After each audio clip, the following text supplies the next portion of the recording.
జగములు రక్షించే సకల జ్ఞానమూర్తి.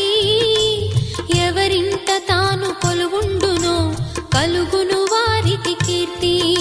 సకల సంపదల మూలము సుమనోహరి లక్ష్మి. శ్రీ చక్రవాసిని మాత శ్రీ విష్ణు ధర్మ పత్ని. తనని నమ్మిన భక్తులకు దరిద్రమును బాపు.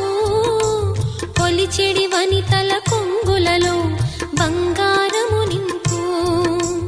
అష్టలక్ష్ముల రూపున అవతారం దాల్చినది.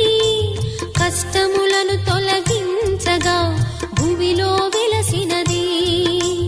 లక్ష్మీదేవి కథ శ్రీ లక్ష్మీదేవి కథ. లక్ష్మీదేవి కథ శ్రీ లక్ష్మీదేవి